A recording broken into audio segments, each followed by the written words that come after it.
Je vous propose de prendre un texte dans l'évangile de Matthieu, sans transition. Le titre de mon partage va s'afficher. Nous sommes sur cet temps d'été, comme je vous avais dit dernièrement, où nous voulons, sur chaque fois que nous nous retrouvons, et que ce soit le dimanche ou en semaine, vraiment que ce soit des temps de ressourcement. Des temps où nous avons la possibilité de nous poser, de prier les uns avec les autres, les uns pour les autres. Vraiment, il paraît que l'été, on prend le temps. Je ne sais pas si c'est toujours vrai. Il y en a qui l'été, ils sont au taquet parce que leur profession fait que c'est la haute saison, comme on dit.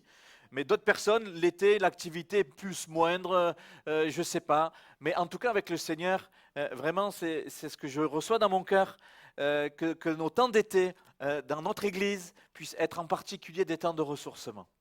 Alléluia. Et nous rappeler au détour de ce passage que l'on va encore regarder ce matin, heureux de marcher avec Jésus. C'est le titre de cette thématique. Et on va voir un aspect particulier ce matin, être consolé. Pourquoi? Parce que marcher avec Jésus, c'est l'image de notre vie, de notre quotidien. Et dans notre vie, dans nos saisons de vie, on peut avoir des moments où on a besoin d'être consolé. Je ne sais pas vous, on a besoin. On a besoin d'être consolé. Et le Seigneur l'a prévu.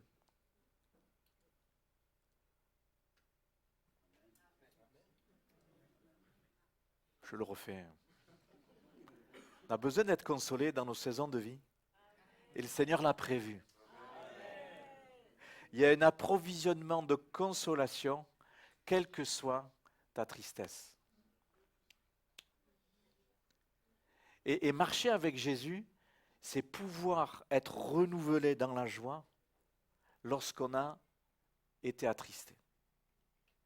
Le Seigneur ne veut pas que nous restions dans la tristesse. Le Seigneur ne veut pas que nous restions affligés, que nous marchions de cette manière-là.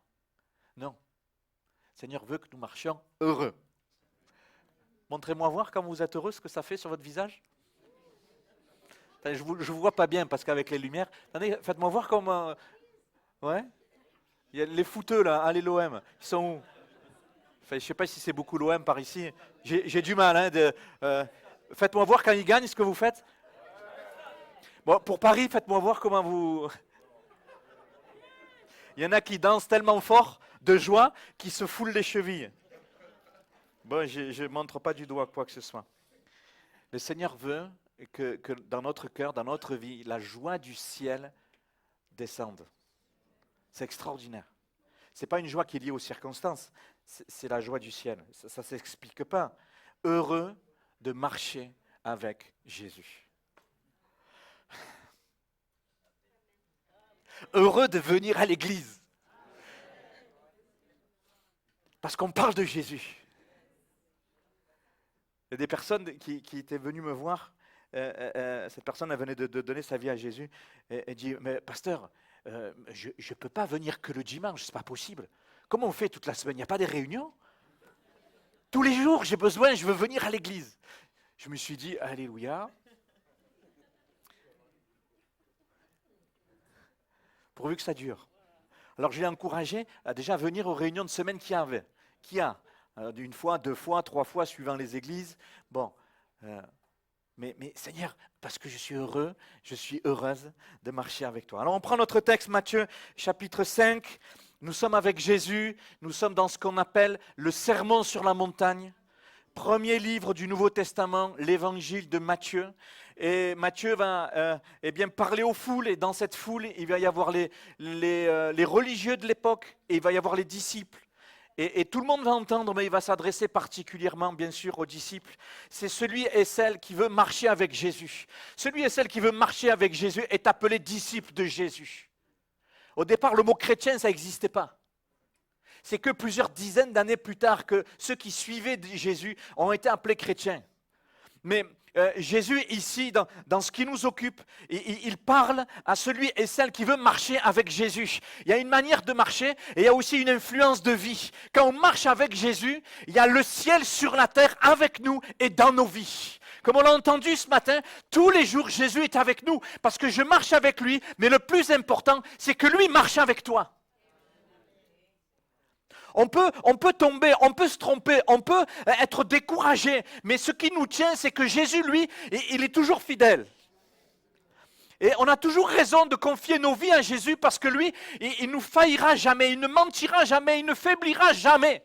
Il est le fidèle par excellence.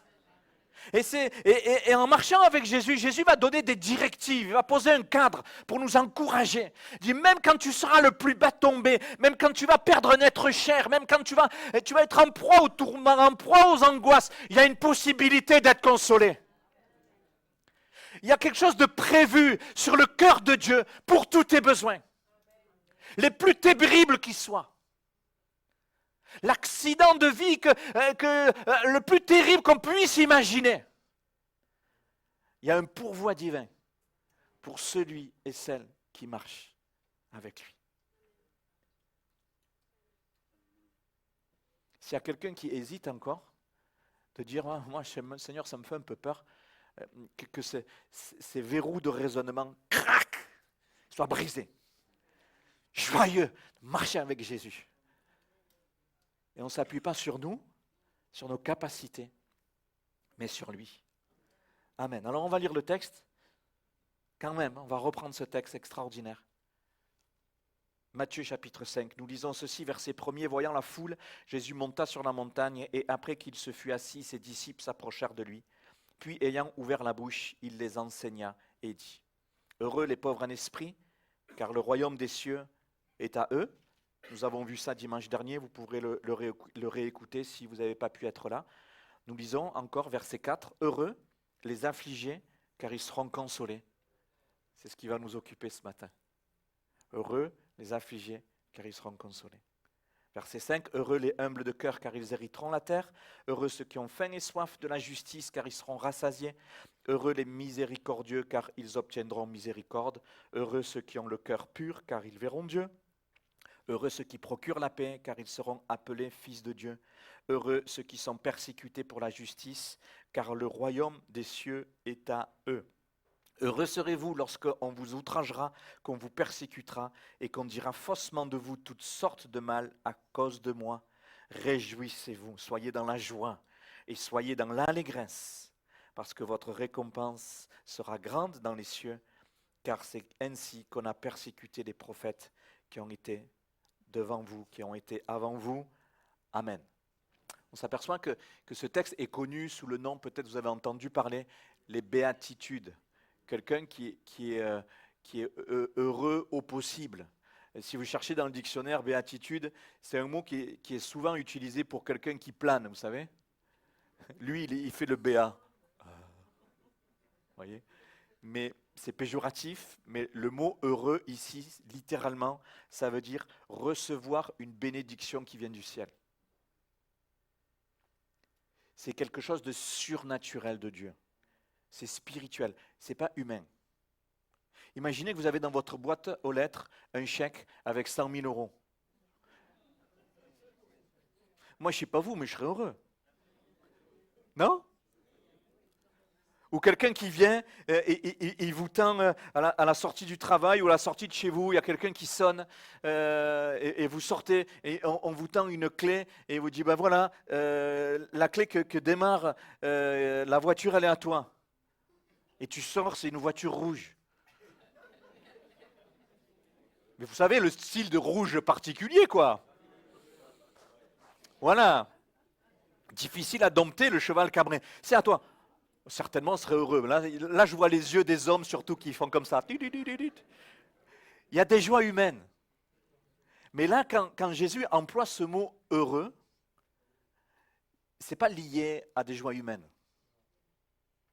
C'est du divin.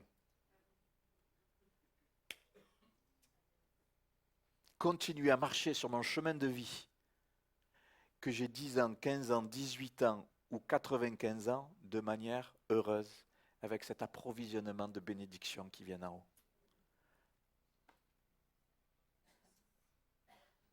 C'est extraordinaire. C'est lié à ma relation avec Jésus. C'est pour ceux qui marchent, qui veulent marcher avec Jésus. Il y a cela qui est pour toi. Si je ne veux pas, tout cela m'est fermé. Parce que je ne veux pas. Et pourtant, c'est là. Donc c'est cela vraiment, recevoir cette proximité, de cette intimité avec Jésus, d'en voir les bénéfices pour notre vie. Et il s'agit pour moi, pour chacun de nous, de vouloir être sur ce chemin. De vouloir être sur ce chemin, ça a été rappelé avec le texte du partage du pain et du vin. C'est à chacun de nous de vérifier, de dire Seigneur, je ne veux qu'il n'y ait rien entre moi et ta bénédiction, entre moi et ton cœur. Et c'est pour qu'il n'y ait rien, eh bien, il faut qu'on le suive de près. Comme maintenant on ne le fait plus, mais après tout le monde va dire que je suis vieux. Je ne sais pas si je vous l'ai dit cette anecdote. Bon. Je me rappelle que dans les temps anciens, c'était hier, hein, il y avait, vous vous rappelez ce qu'on appelle la fête de la musique? À l'époque c'était une journée, et il y avait des queues terribles pour accéder au film. Et puis avec la fête du cinéma, j'ai dit quoi? Non, du cinéma, pardon. Merci de me reprendre. Il y en a qui suivent quand même. Tu payais 1 euro et puis tu faisais pendant la journée autant de films. Alors il fallait te caler. Mais comme il y avait du monde, des fois tu perdais toute ta journée dans la file. Et puis il y avait des petits malins. Moi je ne vous disais pas que j'en faisais partie, mais on faisait à côté, on venait à côté de la file, et puis dès qu'il y avait un espace, on s'y mettait. Et puis quand on était dans la file, qu'est-ce qu'on faisait avec les collègues? On se squichait comme des sardines pour pas qu'il y ait d'espace, pour que quelqu'un puisse venir se mettre et piquer une place. Vous voyez le truc? Vous voyez l'image? Seigneur, je ne veux rien ni personne qui vienne se mettre entre toi et moi. Se faufiler, tu sais? Je vais être collé à toi, comme un arapède à son rocher. Je vais être collé à toi, Seigneur, comme une sardine dans sa boîte. Vous voyez l'image? Cette notion de communion, cette notion d'unité, combien c'est important. Je ne veux rien ni personne vienne me séparer de toi. Et c'est sournois. Hein? Qu'est-ce que c'est qui pourrait nous séparer, ou en tout cas nous mettre une distance? Ben, les choses de notre quotidien. Des choses qui occupent nos pensées et nous tirent vers le bas. Je ne vais pas commencer à lister, vous savez. Vous savez. Alors le texte qui va nous intéresser, c'est celui-ci. Heureux les affligés, car ils seront consolés. Et cette consolation, elle est liée à la proximité que le Seigneur veut que nous ayons avec lui. Heureux les affligés, car ils seront consolés. Le mot affligé ici, en grec, panthéo, ça veut dire être dans l'affliction. Le mot que Jésus utilise, être dans le deuil, pleurer et se lamenter. On pourrait dire heureux ceux qui pleurent, car ils seront consolés. Peut-être des traductions de vos Bibles, ça peut être écrit comme ça. Heureux ceux qui pleurent ou ceux qui sont dans l'affliction. Et on comprend avec le détail de la signification de ce mot qu'il y a toutes sortes de sources qui peuvent faire que vous et moi, on pleure. Vous et moi, on pleure. J'attire votre attention sur ce paradoxe. Dans cette courte phrase, on prend le temps de regarder cette phrase. Le paradoxe, heureux ceux qui pleurent. Comment est-ce que ces deux mots vont ensemble? Si on pleure, est-ce qu'on peut être heureux? Alors on peut pleurer de joie, bien sûr, mais dans la signification du mot qu'on vient de voir, ce n'est pas lié à la joie. C'est lié à la souffrance, c'est lié à l'affliction, c'est lié au deuil. Donc dans cette explication-là, il y a vraiment un paradoxe. Est-ce que Jésus est en train de dire qu'il faut être affligé pour pouvoir espérer être heureux? Et oui, et non, parce que de suite, ça nous fait penser à des personnes qui s'autoflagellent, vous savez? Je souffre, si je souffre, je pleure, et si je pleure, je suis heureux. C'est tordu, hein? Mais il y a des religions qui sont comme ça, ils se mettent dans une sorte d'ascétisme. Vous savez ce que c'est l'ascétisme? On fait souffrir notre corps, dans un but d'espérer une quelconque joie, vous savez. C'est tordu ça. Jésus ne dit pas ça. Jésus ne dit pas ça. Est-ce qu'il faut pleurer et souffrir, être affligé pour être heureux? Non, Jésus ne dit pas ça. Est-ce qu'il faut se mutiler pour être heureux? Non, Jésus ne dit pas ça. Est-ce qu'il faut psychologiquement ou physiquement se mettre en souffrance pour que ça marche? Non. Quand Jésus était face au tombeau de Lazare, son ami, qu'est-ce qu'il a fait, le texte nous dit? Il a pleuré. Face à la mort de son ami, Jésus a pleuré. Le grand Jésus, il a pleuré. Pourquoi il a pleuré? Mais parce qu'il était triste. Quand on marche, même avec Jésus, on peut être triste.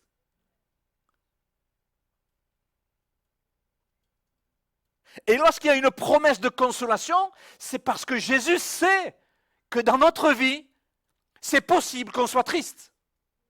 Et plutôt 2 fois qu'une.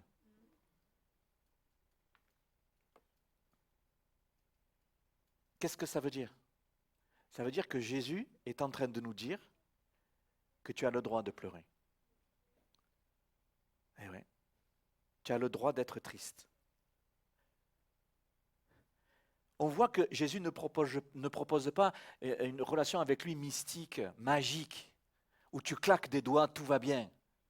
Non, ça, ce n'est pas l'évangile que nous partageons. C'est un évangile pratique qui nous rejoint dans notre quotidien, qui vient nous rejoindre là où on en est.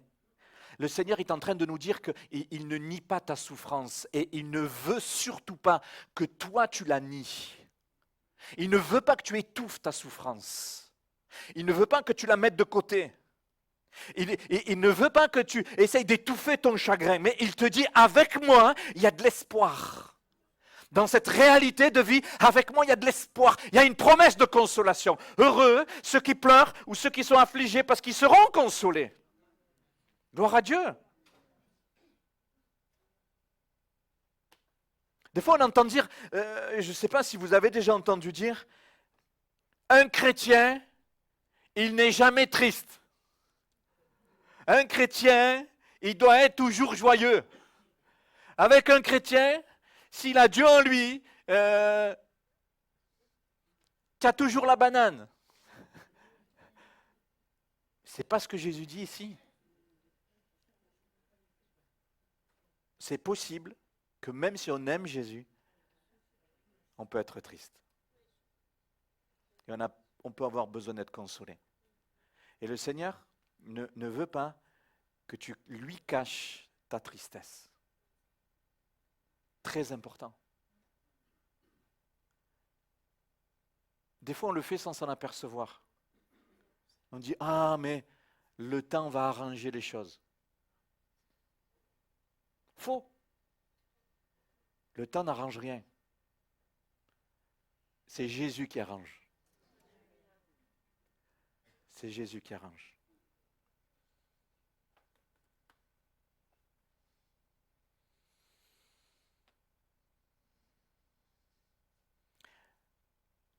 Ce deuxième heureux que nous partageons fait le lien avec le premier. Le premier disait, heureux les pauvres en esprit, car le royaume des cieux est à eux. Les pauvres en esprit, c'était littéralement les mendiants. Ceux qui avaient une attitude de cœur qui reconnaissait qu'ils avaient besoin de Jésus pour recevoir quelque chose.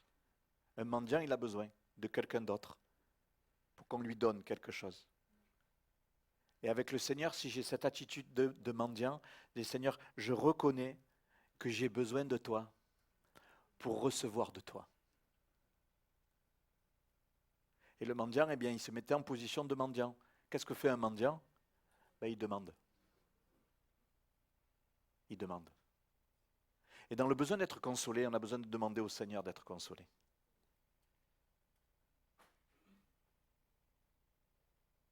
Le mendiant, il demande. Le mendiant, il demande et il s'attend à recevoir. Quand on demande au Seigneur, attends-toi à recevoir du Seigneur. Même si c'est humainement inexplicable de pouvoir être guéri du deuil de nos proches, demande au Seigneur, Seigneur, je veux être guéri du deuil.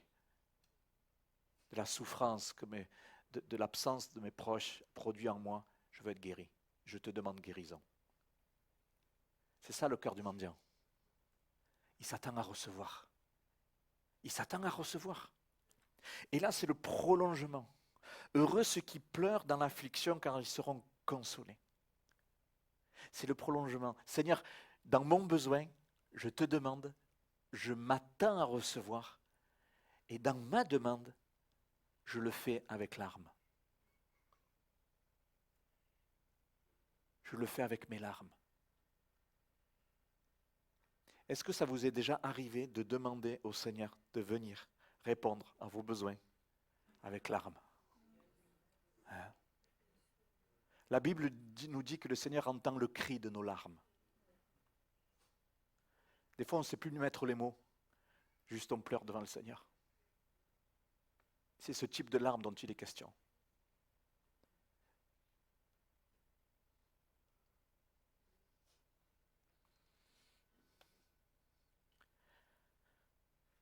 C'est des larmes qui sont prêtes à abandonner tout entre les mains du Seigneur. C'est des larmes qui ont des portées spirituelles. Jésus a pleuré pas que devant le tombeau de Lazare, parce qu'il était triste. Jésus a pleuré devant les villes qu'il avait rejetées, vous vous rappelez? Le texte dit devant Jérusalem, notamment dans d'autres villes aussi. Les gens étaient tellement fermés, leur cœur était tellement dur, que Jésus pleurait. Il pleurait pas seulement des larmes de tristesse. Il pleurait, c'était des larmes spirituelles. Et ces larmes, il les pleurait devant son Père. Comme pour dire, mon Père, change le cœur de ceux qui ont le cœur dur. Est-ce que ça nous est déjà arrivé de pleurer pour notre conjoint qui n'a pas donné sa vie à Jésus? On pleure, Seigneur, au secours. Pour nos enfants qui ont fait des mauvais choix. Pleurer pour nous-mêmes en disant, Seigneur, mais j'en peux plus de moi. J'en peux plus de mes écarts, j'en peux plus de mes fautes, j'en peux plus de mon caractère de cochon. Seigneur, avec larmes, Seigneur, change-moi. C'est ces larmes dont on parle. Heureux ceux qui pleurent de cette manière-là. Ils seront consolés. Gloire à Dieu. Criez à Dieu, mais avec larmes. Criez à Dieu au point de pleurer. Cette phrase nous parle de notre capacité de cœur à le déchirer devant le Seigneur.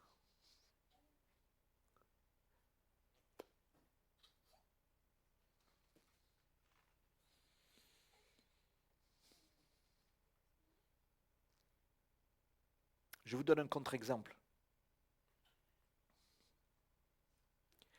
Paul parle à l'église, aux chrétiens de Corinthe. À l'église de Corinthe, au moment où il écrit cela, il y a quelque chose de particulier qui se passe. Il y a un inceste dans l'église. Ce que la Bible considère comme un péché, plutôt grave. Et Paul dira, et vous êtes enflés d'orgueil. Et vous n'avez pas été plutôt dans l'affliction afin que celui qui a commis cet acte soit ôté du milieu de vous. Et j'attire votre attention sur le mot affliction, qui est le même mot, pentéo, que Jésus a utilisé dans la phrase qui nous occupe ce matin. Vous n'avez même pas été affligé lorsque vous avez entendu cette catastrophe qui est passée au milieu de vous. Les chrétiens de Corinthe, excusez-moi de le dire comme ça leur faisait rien. Dans la maison de Dieu, écoutez que d'une oreille, ils s'en foutaient de ce qui se passait. Il y avait du péché, tout va bien à bord. Ça ne me gênait pas. Ils n'étaient pas affligés. Ils ne pleuraient pas pour que la personne qui a péché puisse se repentir. Il y avait un cœur indifférent. Il y avait un cœur qui n'était pas sensible au cœur de Jésus.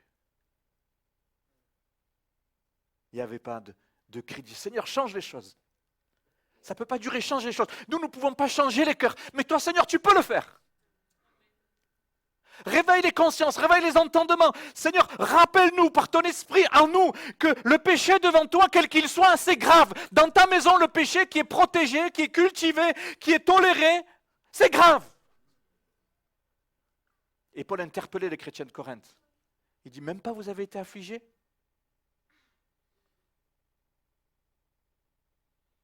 On ne peut pas faire n'importe quoi avec notre corps si on veut marcher avec Jésus. Je le dis autrement, mais c'est cela. Et on va voir notre cœur qui pleure lorsqu'on est touché comme cela. Un exemple qui va dans le sens sur lequel on veut s'identifier, Esdras, un moment extraordinaire. Chapitre 10, verset 1er, il est écrit ceci, pendant qu'Esdras, pleurant et prosterné devant la maison de Dieu, faisait cette prière et cette confession, il s'était rassemblé auprès de lui une foule nombreuse de gens d'Israël, des hommes, des femmes, des enfants, et le peuple répandait d'abondantes larmes. Ils étaient affligés à cause du péché que le peuple avait commis, que leur père avait commis. Et ils pleuraient devant Dieu et dire, Seigneur, pardon. Pas forcément du péché qu'eux-mêmes avaient fait, mais du péché que les autres avaient fait, dont eux-mêmes étaient impactés. Voyez la différence de mentalité avec l'église de Corinthe et Esdras et le peuple qui était autour de lui à ce moment-là. Et Jésus il dit, voilà, si tu as un état de cœur, une attitude de cœur comme Esdras, à ce moment-là, c'est sûr tu seras consolé. Ça veut dire qu'il va y avoir une œuvre spirituelle de Dieu qui va agir dans les cœurs et qui va faire que les choses vont changer. Alléluia! Et c'est pour ça qu'il y a un paradoxe. Heureux ceux qui sont affligés, heureux ceux qui pleurent, lorsque, eh bien, ils ressentent que le cœur de Dieu, il pleure aussi.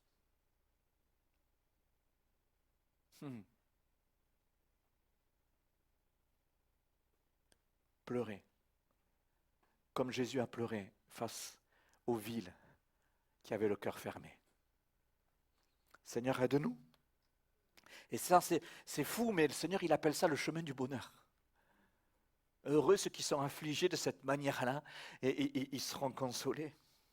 Pleurer devant Dieu pour notre péché, pleurer devant nous pour nos limites, l'abandonner, pour pouvoir être pardonné, pour pouvoir être consolé, et pour pouvoir pleurer avec les autres, pour que les autres soient eux-mêmes consolés. J'ai pleuré dans le secret de ma chambre, Seigneur, tu m'as restauré. Maintenant, je vais voir mon frère, ma soeur qui pleure, qui a besoin. Je vais pleurer avec elle, pour qu'elle, à son tour, puisse être consolée. Je prie pour que ce lieu, ça soit un lieu de pleurs et de consolation. Pas des larmes fabriquées, mais des moments de cœur à cœur renouvelés avec le Seigneur. Est-ce que nous pleurons pour notre Église? Seigneur, plus de toi dans notre Église, je pleure. Plus de personnes qui viennent pour être touchées, bouleversées par toi. Seigneur, je pleure. Des hommes et des femmes ne te connaissent pas, ils sont contre toi. Seigneur, je pleure. Est-ce que nous pleurons pour notre Église? Est-ce que nous pleurons pour nos enfants? Est-ce que nous pleurons pour notre conjoint, nos conjoints? Dire, Seigneur, j'ai un homme, j'ai une femme qui est colérique. Mais Seigneur, je pleure pas pour avoir le dernier mot, mais je pleure pour qu'il y ait une action de ton esprit qui vienne briser, qui vienne changer les choses. Heureux ceux qui pleurent de cette manière-là parce qu'ils seront consolés. Prie pour que des hommes et des femmes se lèvent dans la prière qui pleurent. Pas devant tout le monde pour faire beau, dans le secret de nos maisons, qui pleurent. Vous savez, quand vous regardez les réveils historiques, spirituels de l'action de Dieu, si vous regardez l'histoire de comment les réveils sont venus, il y a toujours eu sur les faces cachées des hommes et des femmes qui se sont retrouvés à prier et qui ont commencé à pleurer devant le Seigneur. Est-ce que nous pleurons pour notre ville? Est-ce que nous pleurons pour nos voisins? Est-ce que nous pleurons pour les personnes qui sont autour de nous? Seigneur, donne-nous cette attitude, ce cœur qui pleure et qui crie à toi. Alléluia. C'est fou ça, le bonheur vient par les larmes. Par cette sorte de larmes que je viens de dire. Pas les larmes de crocodile.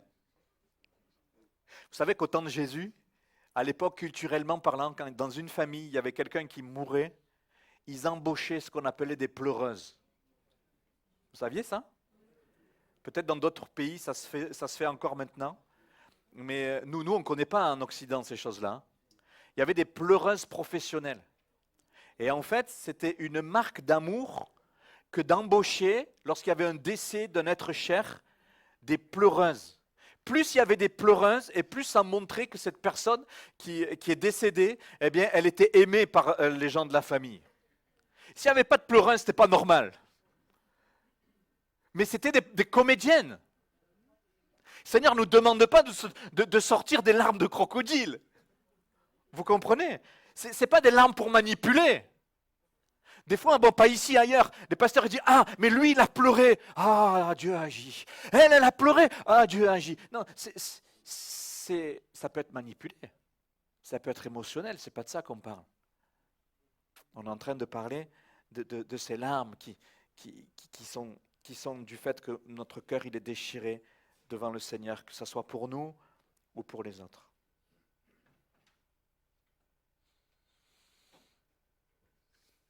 Pleurer dans ce sens dont nous parlons, c'est vider son cœur et son âme, c'est se décharger de tout ce qui nous fait souffrir pour recevoir des forces nouvelles et pour prendre un nouveau départ.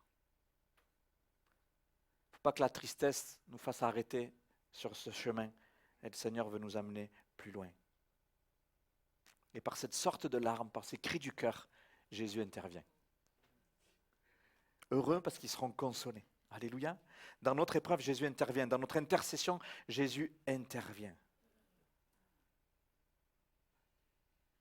Pleurer devant Jésus, ce n'est pas un problème.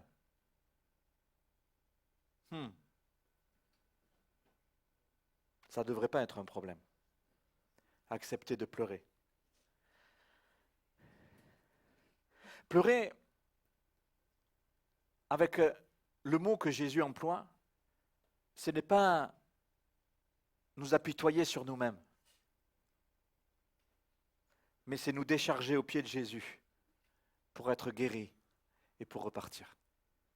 Ce n'est pas de l'apitoiement, mais c'est un cœur qui est brisé devant le Seigneur et qui donne accès au Seigneur. Prier de cette manière, ce n'est pas être dans l'action, c'est être dans l'abandon entre les mains de celui qui nous aime et qui est capable de nous consoler.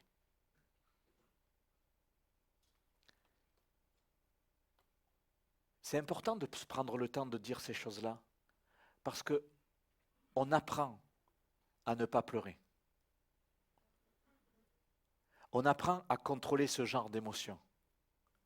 On se cache pour pleurer comme si on avait honte. Un homme, ça ne pleure pas. Une vraie femme du 21e siècle, elle ne pleure pas.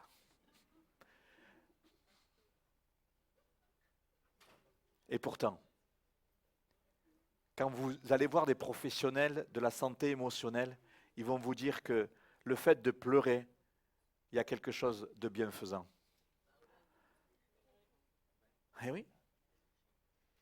Sans parler du spirituel, juste en étant dans le psychologique, il y a un bienfait dans le fait de pleurer. Les professionnels vous le diront. Et nous, on dit non, il ne faut pas pleurer. On défend une image. On défend une posture, on contrôle.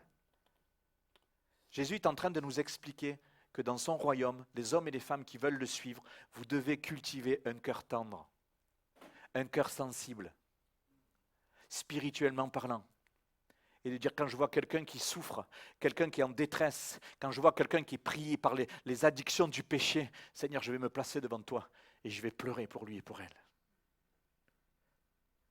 Celui et celle qui veut suivre Jésus et qui veut être consolé et consoler les autres, tu dois cultiver le cœur tendre.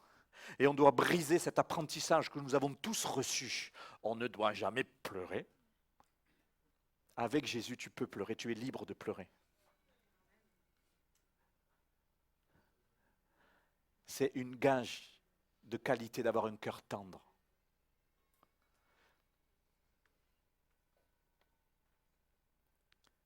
C'est une marque d'abandon et de soumission à mon Jésus. Amen. C'est un message particulier qu'on partage ce matin. Le bonheur vient par les larmes.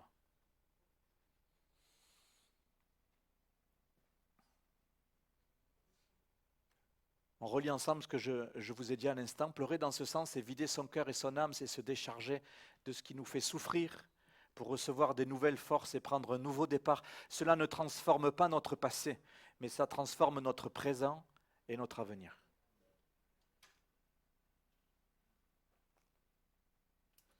Ce matin, il y a quelqu'un qui certainement a besoin de s'arrêter avec Jésus, de dire « Seigneur, j'ai besoin d'être consolé. J'ai besoin que tu le fasses, ici et maintenant. » Que ça puisse être vraiment ce temps de ressourcement. Je termine avec ce troisième point. On ne pleure pas pour pleurer. Pleurer n'est pas le but.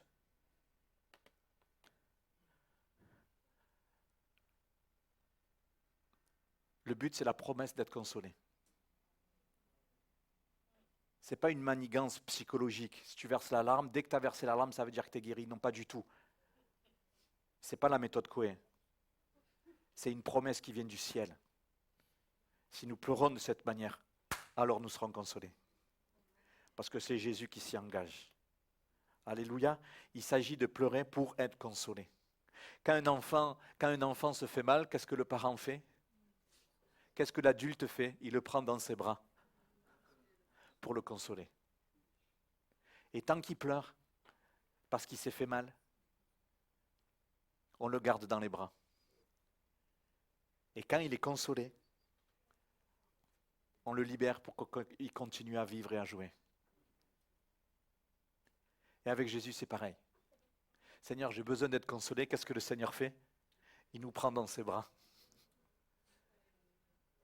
Il y a quelque chose dans ta vie où tu t'es arrêté, émotionnellement, intellectuellement, qui te fait souffrir. Tu as besoin de venir à Jésus ce matin, au moment précis, de lui apporter. Jésus va te prendre dans ses bras et il va te consoler. Amen. Prendre le temps de la consolation, prendre le temps du cœur à cœur. Il y a une promesse de consolation pour quiconque pleure ce matin. Quelqu'un qui est attristé parce que c'est dur dans la famille. Il faut que tu commences à non plus à répondre le mal par le mal, mais commencer à se placer devant le Seigneur et dire « Seigneur, je veux que tu me donnes un cœur tendre qui pleure pour ma famille. Je veux que les choses soient rétablies à ta manière. » On ne peut pas, nous, changer les choses. Mais lui, il peut. Lui, il peut rétablir des relations qui ont été perdues. Alléluia. La promesse de consolation. Je répète, la promesse de consolation. Cette promesse de consolation, elle a un nom. C'est Jésus. Depuis les temps anciens, les prophètes ont annoncé Jésus comme étant celui qui allait venir et qu'il allait consoler le peuple. Cette promesse de consolation, c'est Jésus. On n'est pas seulement dans l'émotionnel, on est dans le spirituel. Et Jésus est venu pour connecter notre spirituel avec le spirituel de Dieu. La promesse de consolation, c'est Jésus. Marcher avec Jésus, c'est sûr d'être consolé. Alléluia. Ésaïe le dira, consolez, consolez mon peuple, dit votre Dieu, parlez au cœur de Jérusalem et criez-lui que sa servitude est finie, que son péché est expié, qu'elle a reçu de la main de l'Éternel au double de ses péchés, la consolation et le pardon au double de ses péchés. Comment? Par la main de Dieu. Consolez le peuple, la main de Dieu est là. Qu'est-ce que dit Ésaïe? Il annonce quoi? C'est quoi la main de Dieu? C'est Jésus.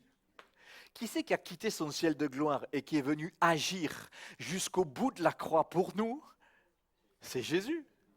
Dans la Bible, la main, c'est l'image de l'action. Qui est passé à l'action pour nous jusqu'à la croix? C'est Jésus.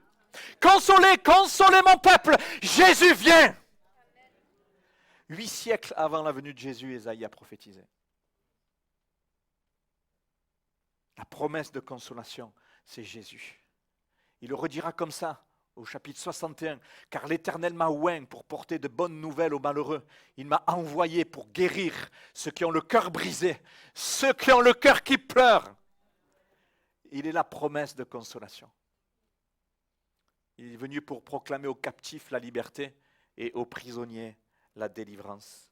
Quand Jésus va commencer son ministère sur terre, il va rentrer dans la synagogue de Nazareth, il va prendre le rouleau d'Ésaïe et il va lire ça. Il va lire ça. Il va lire ça. Dans Luc chapitre 2, verset 25, il y a Siméon, il dit, voici, regardez ce qu'il lit. Voici, il y avait à Jérusalem un homme appelé Siméon. Cet homme était juste et pieux et il attendait la consolation d'Israël et l'Esprit Saint était sur lui. Il attendait la consolation d'Israël. La consolation d'Israël, c'est qui? Extraordinaire.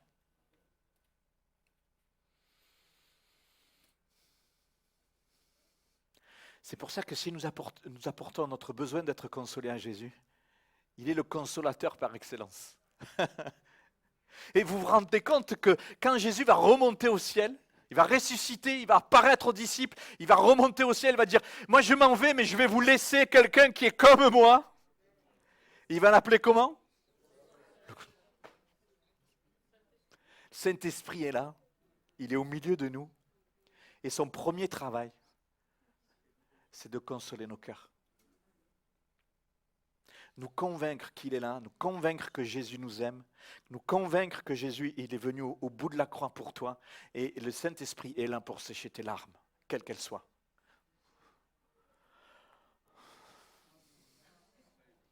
Gloire à Dieu.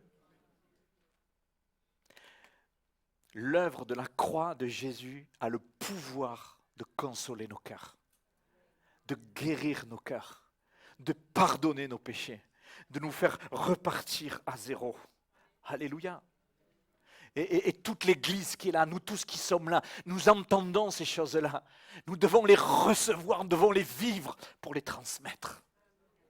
Comment quelqu'un qui a besoin d'être consolé va consoler quelqu'un d'autre? Ça va être compliqué, hein? Quelqu'un qui a besoin d'être guéri dans son âme intérieure soi-même, comment on va faire pour guérir les autres? Ces moments sont des moments particuliers de ressourcement où le Seigneur a besoin de venir rencontrer nos cœurs à nouveau et de dire, Seigneur, moi j'ai besoin de repartir joyeux. Pas tout le monde, peut-être quelqu'un, peut-être quelques-uns, heureux les affligés car ils seront consolés. Alors je termine avec ça. Ésaïe 49, cieux, réjouissez-vous, terre, sois dans l'allégresse, montagne, éclatez en cris de joie. Alors, tout ça, c'est des métaphores, bien sûr, vous comprenez. Une montagne, ça ne crie pas. Mais c'est une personnification de la montagne comme si c'était une personne. Car l'Éternel console son peuple, il a pitié de ses malheureux. Et puis une autre, Ésaïe 66, comme un homme que sa mère console, aussi je vous consolerai. Un homme, c'est-à-dire un adulte, que console sa mère, ainsi je vous consolerai. Seigneur, extraordinaire, son attention à notre égard.